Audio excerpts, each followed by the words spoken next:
La idea que yo tengo en esta charla es que hablemos un poquitico de algunos aspectos que normalmente no miramos de los paraclínicos, es decir, qué más podemos sacar, qué más podemos extraer de esos paraclínicos que por protocolo tomamos. Nosotros siempre tomamos paraclínicos y como lo vieron ya está protocolizado, ya sabemos qué exámenes tomamos, están medidos, están reglados, sabemos por qué lo hacemos, pero quiero que vayamos un poquitico más allá. No tengo ningún conflicto de interés con los laboratorios ni con nada de esto ahorita y básicamente tengo estos 4 objetivos en mente. Uno, que podamos analizar qué paraclínicos tomamos, digamos, de forma rápida y sucinta, que identifiquemos qué paraclínicos realmente son relevantes y qué más podemos extraer de ellos, y que miremos un poquito las consideraciones de costo-efectividad de técnicas que hacemos o de laboratorios que tomamos, que al final cuando miramos la utilidad pues tiende a no ser mucha, y si cuando uno suma poquito a poquito en un sistema de salud que no es ilimitado en recursos, pues impactan de forma importante. Vamos a hablar de estos temas, esto es lo que traigo para que hablemos hoy de forma rápida. Vamos a hablar un poquitico de placa de tórax, de test de portadores de multidrogoresistencias. Vamos a plantear algunas cosas acerca de qué podría mejorar la personalización de la profilaxis en nuestros pacientes, algo de hemoglobina, de albúminas, de electrolitos y vitamina D. Ya este tema de radiografía de tórax lo tocó Ana Milena, ella habló del consenso italiano y de cómo ellos ya no están casi tomando radiografías de tórax. Este es uno de los estudios que motiva esta toma de decisiones, y es en este estudio retrospectivo donde se evaluaron 642 pacientes y se evaluó si la radiografía de tórax cambiaba el manejo de los pacientes y en qué casos sí lo hacía. Como lo decía Ana Milena también, el 0.6% de los casos cambió o retrasó la conducta quirúrgica, y en estos realmente fueron pacientes en los que la radiografía de tórax digamos, era simplemente la confirmación de una sospecha clínica.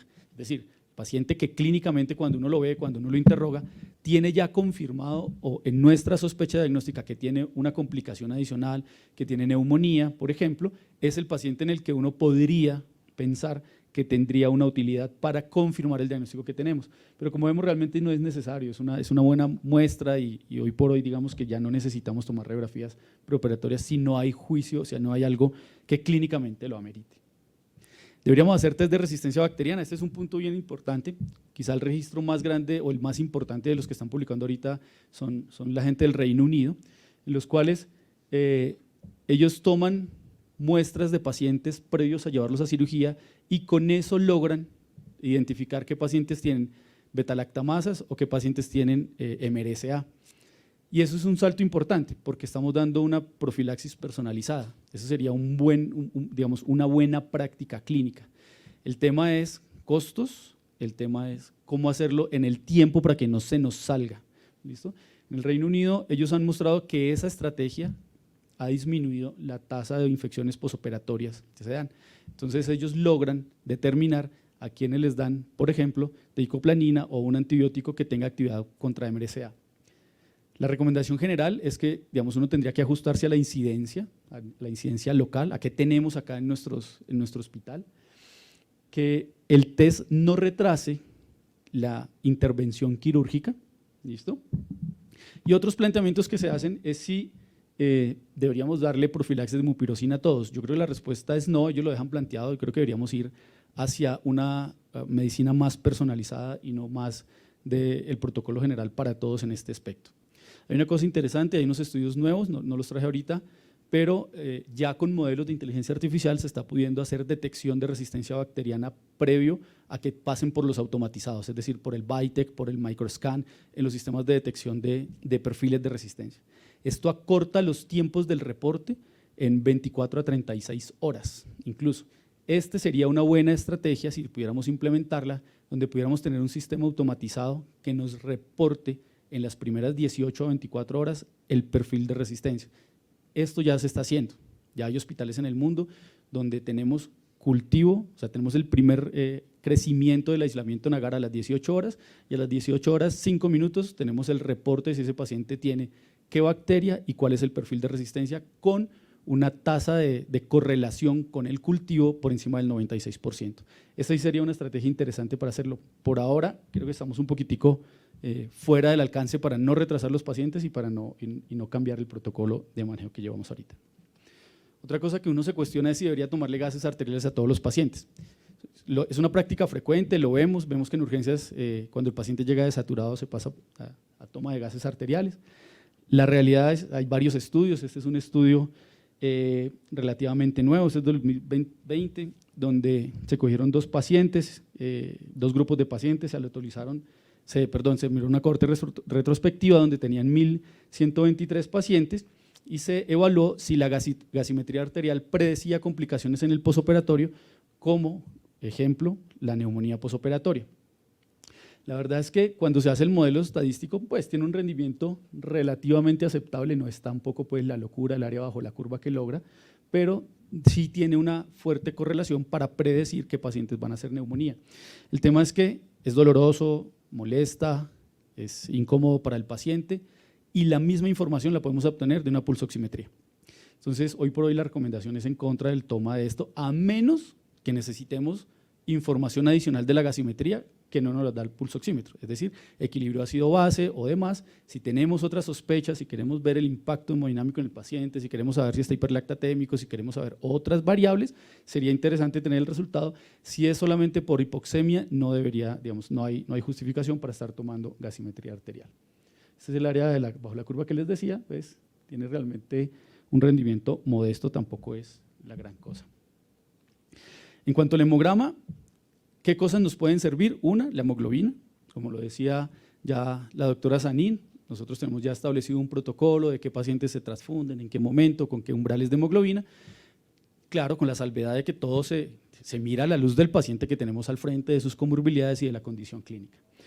Este es un reporte que salió, es un reporte bastante grande, 34.800 pacientes del Programa Nacional de Mejora de la Calidad Quirúrgica estadounidense, donde clasifican los pacientes con hemoglobina por debajo, con hematocrito por debajo de 0.41 o de 0.36 para mujeres. ¿Por qué hematocrito? Y ustedes van a ver que en muchos registros poblacionales se ve hematocrito porque no capturan el dato de la hemoglobina, sino el dato del hematocrito. Es por eso, es básicamente porque poblacionalmente lo han venido capturando así.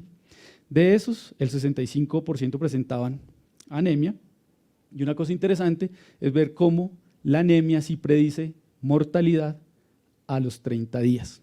Entonces, hoy debemos tener en cuenta que ese paciente que llega, que hace un primer contacto en urgencias, que tiene una hemoglobina por debajo de, vamos a ver ahorita otro umbral, pero sobre todo con hematocritos como los descritos, ese paciente tiene un riesgo aumentado de morirse en los primeros 30 días. Ese es el paciente que tenemos que entrar como a optimizar mucho más allá del manejo, a estar mucho más pendiente de eso. ¿Cuál es el problema con este registro? Que no decían las causas de la anemia. No sabemos si fue la anemia por la fractura, venían anémicos crónicamente o qué otras comorbilidades condicionaban la anemia. Y tampoco describen si esos pacientes se transfundieron o no y si eso determinó o no mortalidad, es decir, si los pasaron con hemoglobinas bajas a cirugía, hemoglobina de 8 o de 9, o si efectivamente se transfundieron y a pesar de eso ya tenían la deuda, digamos, de oxígeno que hace que el paciente tenga más mortalidad. Este es otro estudio, básicamente lo mismo, 2.589 pacientes. Esta es una cohorte que se recogió de 2015 a 2019. Como vemos, hay muchas, cuando se hace el análisis, gracias, bueno, cuando se hace el análisis ajustado a las demás variables, lo que vemos es que los pacientes que estaban más anémicos, estos pacientes los dividieron en 4 cuartiles, el cuartil más bajo de hemoglobina, que estaba alrededor del 26, esos pacientes tenían más riesgo de morirse.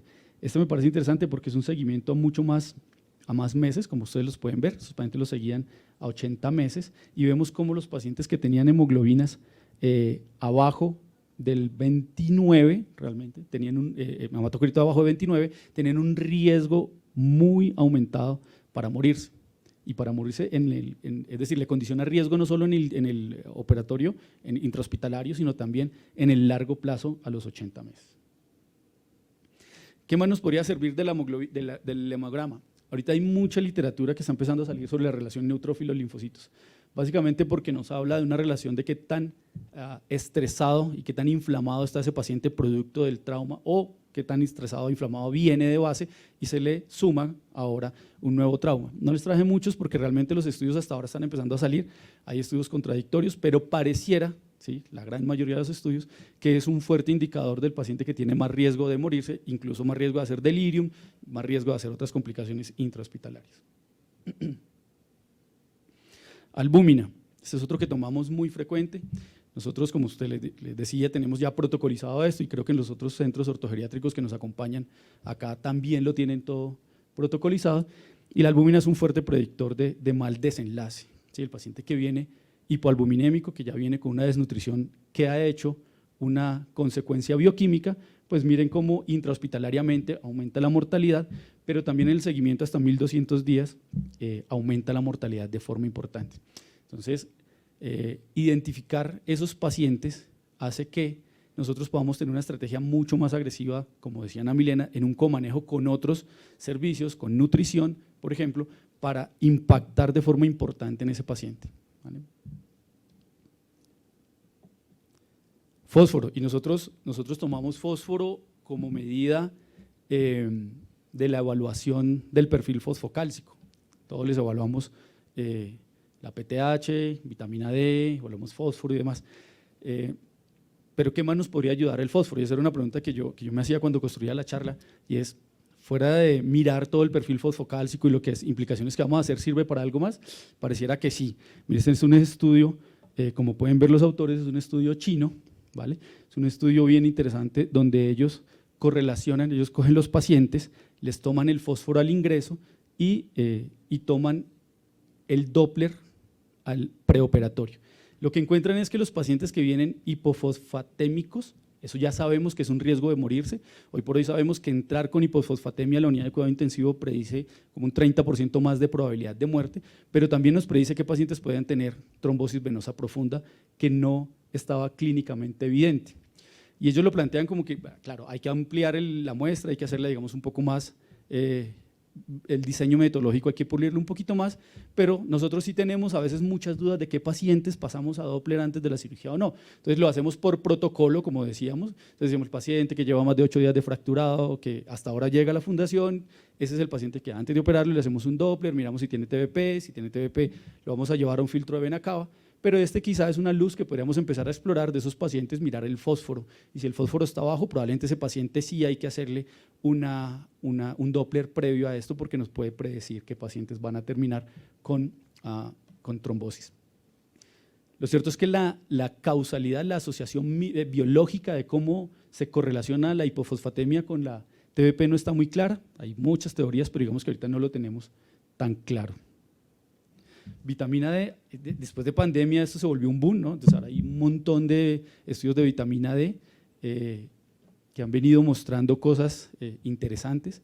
Casi que ningún estudio, solo les voy a mostrar hacia el final de la presentación, un estudio que muestra que podría estar relacionada con la mortalidad, pero lo cierto sí es que ya varios estudios nos muestran cómo tener un paciente con vitamina D baja, y estamos hablando de menos de 20 nanogramos mililitro, sí predice un peor o un pobre desempeño funcional después del reemplazo o de la cirugía de cadera.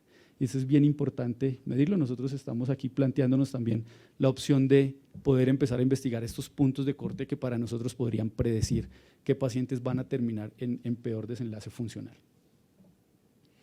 Esto está de moda recientemente, y es que si tomamos o no tomamos troponina y BNP, las guías nuevas americanas de riesgo de evaluación prequirúrgica pues están a favor de la toma de la troponina, la toma del BNP prequirúrgico.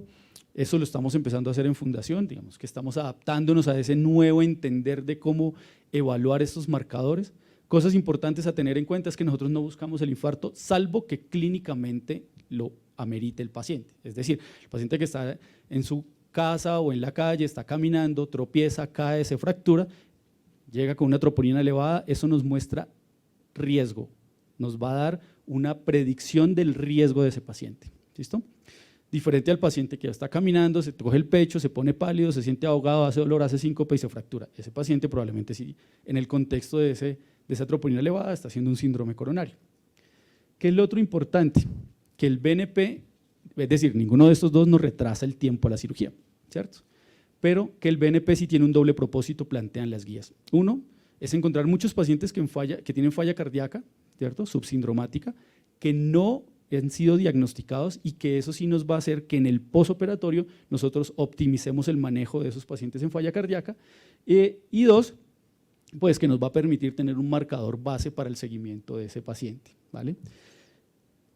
Cada examen que uno toma de estos, digamos, nuevos que están fuera de lo protocolizado habitualmente, debería uno evaluarlo siempre a la luz de la relación clínica que tiene con el paciente, y eso es muy importante. Digamos que eso es un ajuste que estamos haciendo, estamos encontrando muchos pacientes que tienen troponinas ultrasensibles elevadas en el contexto de una caída, y que tenemos que entender que es el riesgo que nos va a dar a futuro y no el diagnóstico o la búsqueda de un síndrome coronario en esos pacientes. Y ya para ir cerrando, pues ecocardiograma, ya lo habló Ana Milena también, Valentina lo nombró. Básicamente no tiene sentido pedir por protocolo ecocardiogramas, retrasa la cirugía, aumenta costos, no trae beneficios en el manejo o en la implicación del manejo del paciente. Este es simplemente un estudio donde demuestra cómo específicamente en pacientes con fractura geriátricas de cadera, pues no tiene ningún beneficio llevarlo, no cambia la conducta, no nos sirve para nada, no nos predice absolutamente nada. Y para finalizar, hay algunos modelos predictivos que son bien interesantes. Este es un estudio bien grande del 2018, 1820 pacientes consecutivos, donde analizaron 35 variables de laboratorio, 20 características clínicas, todos mayores de 60 años, y básicamente lo que querían era ver qué podemos encontrar que se correlacione con que el paciente tenga mortalidad o le vaya mal o tenga un desenlace fatal intrahospitalariamente. Lo que se encuentra, todas estas variables, la diapositiva es un poco cargada, pero todas estas variables dieron en el modelo de regresión logística una correlación con morirse. Evidentemente, aquellos que no sobrevivieron, aquellos que fallecieron, pues eran pacientes de mucha más edad. Tener más de 75 años ya le daba más papeletas para morirse dentro del tiempo hospitalario, tener enfermedad renal, haber tenido un infarto previamente o tener enfermedad coronaria establecida. Estas variables clínicas, esta bioquímica de los pacientes es interesante. Miren cómo nosotros no pedimos por protocolo pruebas de función hepática, solo los ajustamos a los pacientes que por su clínico o sus antecedentes lo necesitan, pero para este modelo, pues un modelo de una buena cantidad de pacientes, pues sí tenemos que es relativamente sensible para encontrar pacientes con mayor riesgo de morirse. ¿Qué es importante de esto? Aquí voy a adelantarme un poquito, la correlación la interrelación entre los desenlaces que encontramos. Mire, por ejemplo, que tener una albúmina baja con una PTH elevada aumenta en 5 veces el riesgo de morirse intrahospitalariamente. Eso es una correlación que nosotros a veces no asumimos porque no le sacamos, digamos, ese valor a la PTH, la tomamos con la evaluación de si tendrá un hiperpara primario, si será un hiperpara secundario, pero realmente nos da mucha información. Mire que nos muestra cómo nos va a predecir mortalidad en el paciente. Miren, por ejemplo, vitamina D y tener lesión renal, 5.37 el riesgo de morir frente a no tenerla. Albúmina, como ya lo hemos visto, y miren esta combinación que vemos relativamente frecuente, que es tener vitamina D baja y PTH elevada. Nos aumenta en 4 veces el riesgo de morirse. Lo mismo pasa con las otras que vimos, ya las condiciones clínicas. Tener EPOC y PTH aumenta el riesgo de morirse, tener hipoalbuminemia y tener unas pruebas de función hepática alteradas nos aumenta el riesgo de morir. En fin, y esto es la tabla donde muestran los valores de los ORs que tiene las diferentes combinaciones. Mire que tener 2 factores cualquiera aumenta en 3.1 el OR, pero miren tener 4 factores que no es despreciable, que no lo vemos infrecuentemente, que es tener cualquiera de estas 4 combinaciones de esto, nos aumenta en 11 el OR para morir, ¿vale? Ya como final, esta es la tabla del consenso italiano, del que les habló ya Ana Milena, donde ellos pues recomiendan un panel general, ¿sí?, de hemograma, función renal, sodio, glicemia, es decir, lo que casi todos tenemos protocolizado con una recomendación. Es una recomendación de expertos, ¿cierto? Es una recomendación, es un Dolphy que hicieron, y solo como una recomendación B, la medición de albúmina, vitamina D, pero ya vimos todas las implicaciones que tendría para nuestros pacientes el conocer realmente esto, y ya vimos cómo, aunque digamos solo en casos específicos lo pedimos, función de hepática y demás, pues vemos que realmente sí nos podría aportar mucha información a la hora de predecir qué pacientes van a tener peor desenlace intrahospitalario y probablemente ajustar el manejo acorde a lo que esos pacientes van a necesitar. En conclusión, los paraclínicos prequirúrgicos tienen un doble propósito, o sea, brindan un estado actual de riesgo, ya como lo decía Valentina, pero también son factores pronósticos a morirse o a complicarse intrahospitalariamente, a morirse o complicarse en el postoperatorio y hasta los 1200 días de vida, como lo veíamos ahí. La selección se debe ajustar a lo que tenemos en cada institución, a la población que tenemos, y obviamente tiene que estar acorde con los costos y ser un modelo que sea efectivo, que sea eficiente y que responda a las realidades del país en el que vivimos. Muchas gracias.